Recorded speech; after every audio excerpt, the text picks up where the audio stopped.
Accidents ischémiques transitoires.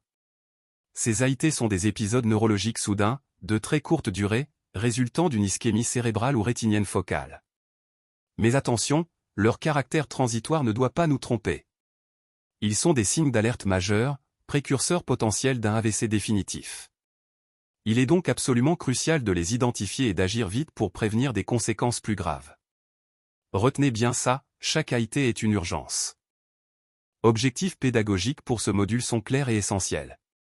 Nous allons d'abord définir précisément ce qu'est un accident ischémique transitoire ou AIT.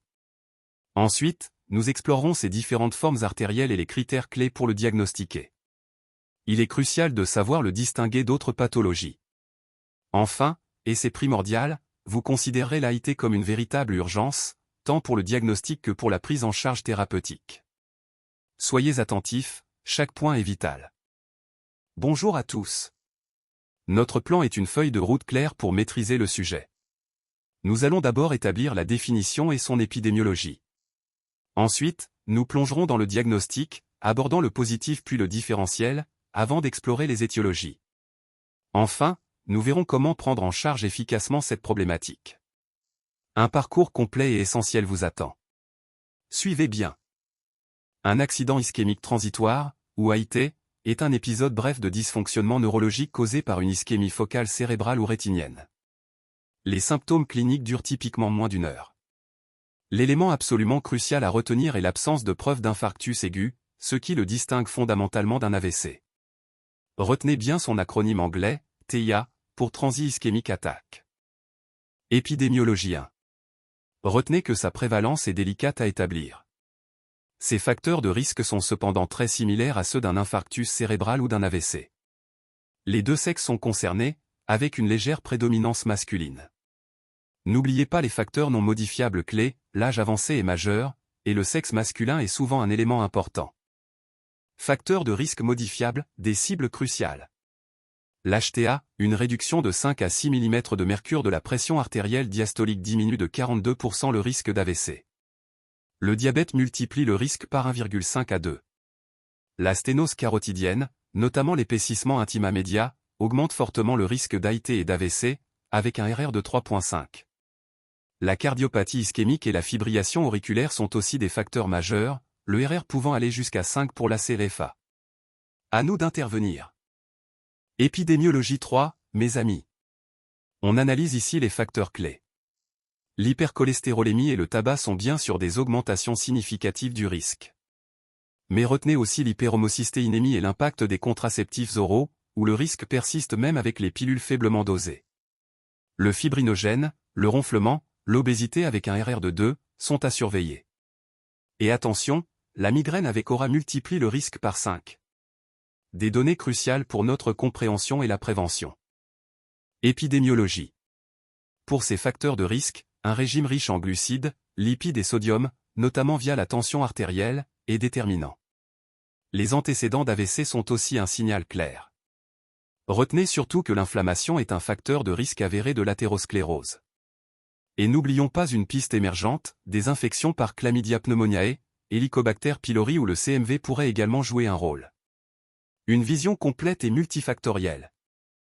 Facteurs protecteurs. Retenez ces points clés pour booster votre santé cérébrale. D'abord, l'activité physique régulière, une habitude à prendre dès l'âge adulte et à garder. Ensuite, priorisez votre alimentation, fruits, légumes verts, et céréales sont vos alliés. Et un apport accru en potassium ou magnésium, c'est direct une diminution significative du risque d'infarctus cérébral. Enfin, et oui, l'alcool à très faible dose peut aussi jouer un rôle protecteur. Le diagnostic positif est clinique et radiologique.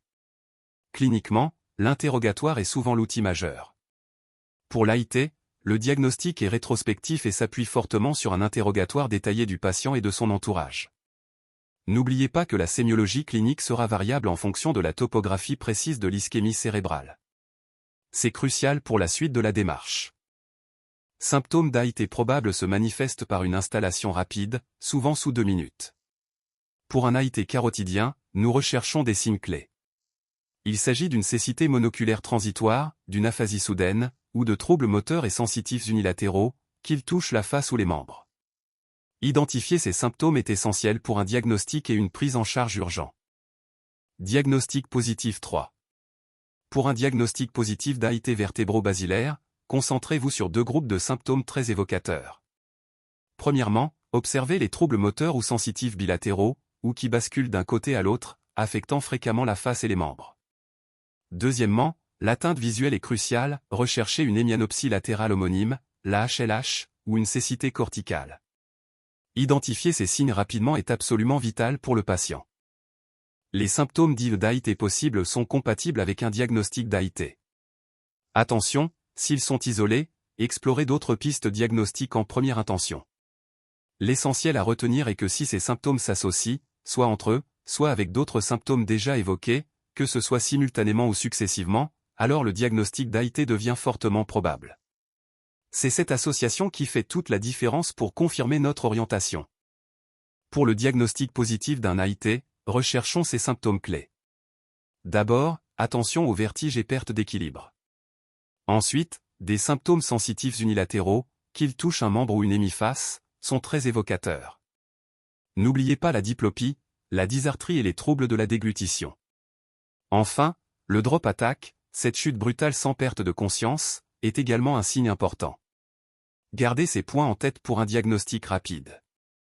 Pour établir notre diagnostic positif, il est absolument essentiel de bien documenter l'ancienneté, et si possible la date et l'heure, ainsi que la durée des symptômes. C'est un point clé pour le diagnostic d'AIT.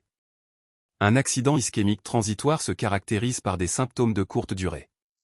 Et c'est là que réside la pierre angulaire de la définition actuelle, les signes et symptômes doivent avoir régressé en moins d'1 heure. Retenez bien ce délai. Confirmation de la disparition des troubles neurologiques à l'examen clinique est capitale. Si des signes déficitaires focaux persistent, même après une régression initiale, considérez un infarctus cérébral jusqu'à preuve du contraire. Une prise en charge hospitalière ultra rapide, idéalement en unité neurovasculaire, est impérative pour maximiser les chances de bénéficier d'une fibrinolyse. Le temps, c'est le cerveau. Imagerie cérébrale. C'est un point absolument clé pour le diagnostic positif d'AIT. La réalisation d'une imagerie, et idéalement une IRM de diffusion, est essentielle. Pourquoi? Pour s'assurer de l'absence d'infarctus cérébral. C'est un critère sine qua non de la nouvelle définition. En bref, si la TDM ou l'IRM ne montre aucun signe d'infarctus, on peut alors envisager un AIT expliquant la symptomatologie. L'imagerie cérébrale est un pilier fondamental. Elle ne sert pas seulement à confirmer un diagnostic, mais surtout à éliminer des diagnostics différentiels cruciaux. Le plus urgent? Exclure un saignement intracrânien, une véritable urgence vitale où la rapidité d'intervention est déterminante. C'est un outil indispensable pour sécuriser nos patients et guider nos décisions thérapeutiques. Le diagnostic différentiel en neurologie est essentiel. Cette diapositive présente les affections neurologiques majeures à considérer. Nous explorons des troubles paroxystiques comme la migraine avec aura, les crises épileptiques focales, ou la narcolepsie. Les pathologies structurelles incluent tumeurs, malformations vasculaires, hématomes ou hémorragie cérébrale. Enfin, des maladies inflammatoires comme la sclérose en plaques, la myasthénie, ou la paralysie périodique complètent ce panorama.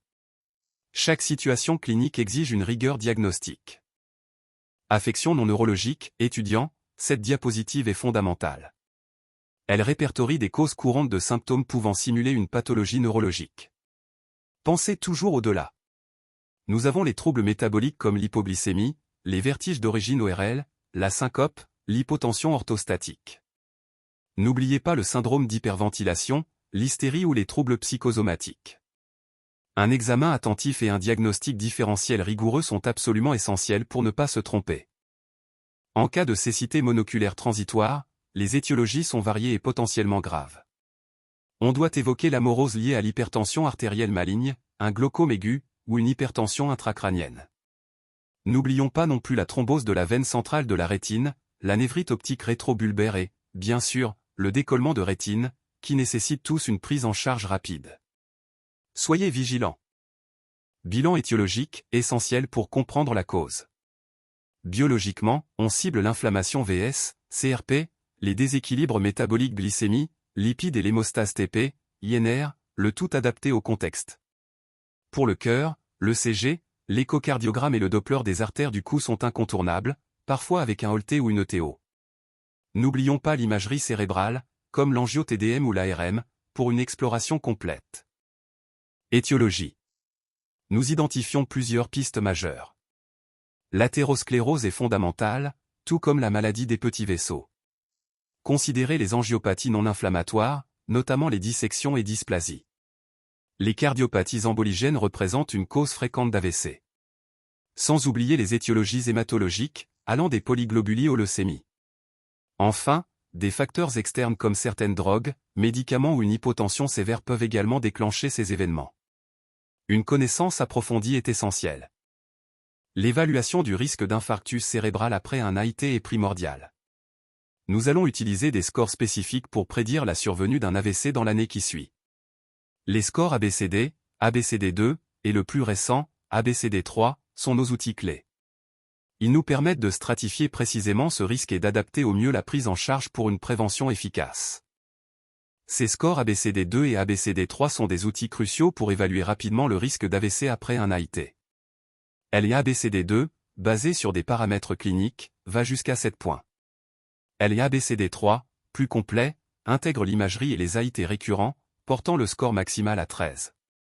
Un score élevé, notamment au-delà de 8, comme indiqué à droite, signale un risque significatif de récidive d'AVC dans les 90 jours, dépassant 18%.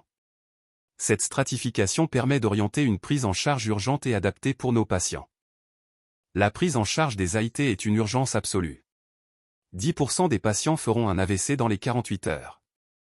Il est donc impératif de faciliter l'accès immédiat à l'imagerie par une excellente coordination préhospitalière et un travail étroit entre l'UNV et la radiologie. Parallèlement, un bilan étiologique exhaustif en phase aiguë est indispensable pour identifier et traiter la cause, et ainsi mettre en place une prévention primaire efficace. Traitement. L'objectif primordial est d'éviter l'AVC. En urgence, on instaure de l'aspirine, avec une dose de charge de 160 à 300 mg si aucune contre-indication. Ensuite, la double antiagrégation plaquettaire est essentielle, un bolus initial en jour 1 de 3 cents à 600 mg de clopidogrel et 300 mg d'aspirine. Ce protocole est suivi par 100 mg d'aspirine et 75 mg de clopidogrel, maintenu pendant 21 jours. C'est un schéma capital pour la prévention secondaire.